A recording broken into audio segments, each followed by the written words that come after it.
আসসালামু আলাইকুম, আমি রাফতিয়া নূর। আজকে আমি আপনাদের সাথে অসাধারণ রাজকীয় স্বাদের ডিমের কোরমা রেসিপিটা শেয়ার করব। আমরা অনেকেও এই রেসিপিটা খেতে পছন্দ করলেও তা কিন্তু পারফেক্টভাবে করতে পারি না। আশা করি যারা আজকে আমার এই রেসিপিটা দেখবে তারাও পারফেক্টভাবে এই ডিমের কোরমার রেসিপিটা করতে পারবে ইনশাল্লাহ। সো রেসিপি শুরু করা যাক। এখানে আমি নিয়েছি বাদাম আর নিয়েছি নারকেল। এখন একটা ব্লেন্ডারে বাদাম আর নারকেলগুলোকে নিয়ে নিব আর এতে সামান্য পরিমাণ পানি এড করে ভালো করে ব্লেন্ড করে নিব। যেহেতু বাদাম ব্লেন্ড হতে সময় লাগে তাই একটু সময় নিয়ে বাদামগুলো ব্লেন্ড করে নিতে হবে। বাদামগুলো একটু ব্লেন্ড হয়ে এলে এর মধ্যে দিয়ে দেবো পরিমাণ মতো পেঁয়াজ আর রসুন। আশা করি পরিমাণটা আপনারা দেখেই বুঝতে পারছেন। আমি এখানে পরিমাণটা বলছি না, কারণ আমার পরিমাণে হয়তো আপনারা রান্না নাও করতে পারেন। তাও যদি না বোঝেন কিংবা কিছু জানার থাকে তাহলে অবশ্যই নির্দ্বিধায় কমেন্টে জানাবেন। এখানে আমি ডিমগুলোকে সিদ্ধ করে খোসা ছাড়িয়ে নিয়েছি।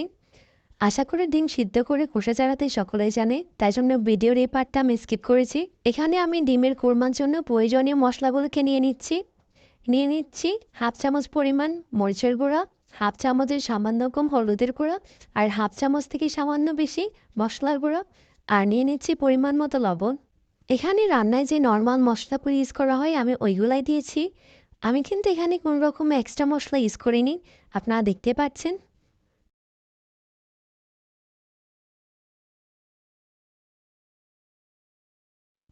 মশলাগুলোকে ভালো করে মিক্স করে নিয়েছি।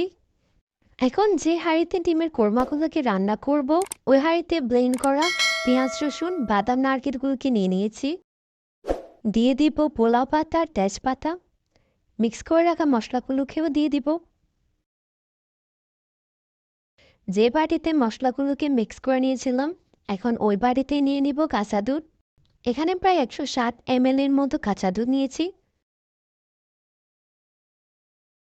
এখন সবগুলো উপকরণ একসাথে ভালো করে মিক্স করে নিব।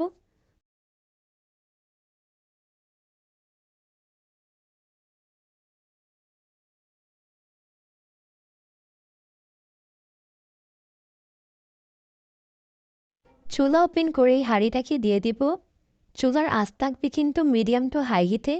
ডিমের কোরমার জ্বলে ব্লক আস্তে আস্তে আমি চুলার অন্য পাশে ডিমগুলোকে হালকা করে বেজে নিব। মনে রাখবেন ডিমের কোরমার ঝোলগুলোতে ব্লক আসা শুরু করলে এগুলো কিন্তু দুধের মধ্যে উতলিয়ে পড়ে যায়। তাই ডিমের কোরমার ঝোলগুলোতে ব্লক আসার সময় চেষ্টা করবেন ওইখানে দাঁড়িয়ে থাকতে। আর ব্লক শুরু হলে চুলাটাকে লো হিটে করে ঢাকনাটাকে একটু সরিয়ে দিবেন। এতে করে ডিমের কোরমার ঝোলগুলো আর উতলিয়ে পড়ে যাবে না। আমার সবগুলো ডিম বেজে নেওয়া হয়ে গিয়েছে। এখন আমি একটা একটা করে সবগুলো ডিম কোরমার ঝোলের মধ্যে দিয়ে দিব। যে কড়াইয়ে ডিমগুলাকে বেছে নিয়েছিলাম ওই কড়াইয়ে একটা মাঝারি সাইজের পেঁয়াজ বেরেস্তা করে নিব। এখন বেরেস্তা করা পেঁয়াজ আর তেলের মধ্যে কিছু পরিমাণ ডিমের ঝোল দিয়ে দিব আর নেড়ে ছেড়ে আবার ডিমের ঝোলের হাঁড়িতে দিয়ে দিব। আর এবার চুলা লো থেকে মিডিয়াম হিট করে ডিমের কোরমাগুলোকে আরও কিছুক্ষণ রান্না করতে হবে। আর রান্নার এক পর্যায়ে যখন ডিমের কোরমাগুলো একটু ঘন হয়ে আসবে তখন বুঝতে হবে যে আপনার ডিমের কোরমা রেডি হয়ে গিয়েছে। তো দেরি না করে আজই বানিয়ে ফেললেন মজাদার এই ডিমের কোরমার রেসিপিটা।